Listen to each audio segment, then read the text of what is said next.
Jurors have found a man who became somewhat of a symbol of resistance to the Trump administration's deployment of National Guard here in D.C. not guilty of misdemeanor assault. Not guilty. He was charged with throwing a sandwich at a federal agent. Prosecutors argued Sean Charles Dunn broke the law. His attorneys called the case both vindictive and selective in its prosecution. Scott MacFarlane followed all of this, and there are lots of references in the transcript, Scott, to mustard, shards of onion, and whether or not any of that amounted to assaultive behavior. Please give us the details. Every seat was filled in the courtroom for this. So they set up an overflow room next door. Every seat in the overflow room was filled for this. And I think it's obviously a very campy set of allegations, but I think it did touch a nerve with some group of people who thought that this was overcharged. That how are you charging somebody with a federal crime for throwing a sandwich at a federal agent's Kevlar vest? I think there's an understanding.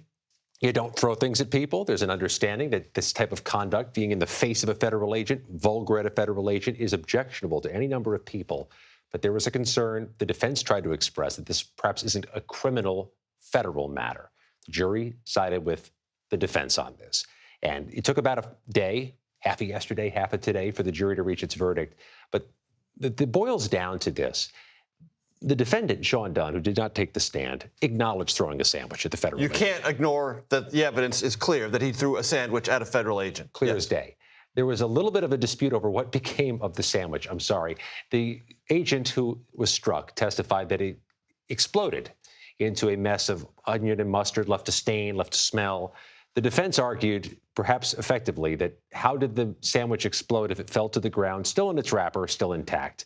That's where this case went. I've never seen anything like it, but I could tell you the interest was there. And the interest is part of a larger conversation about what this administration alleges and in some other jurisdictions has charged assaultive behavior in any kind of interaction, some of them very casual, some of them nothing more than a bumping of an elbow becoming a federal charge. So kind of a window into that. Literally the bumping of an elbow in some cases. What we've seen in the first 9 months of this new Department of Justice is that grand juries have rejected cases of that sort. In fact, they've rejected a case of a woman who touched a law enforcement officer.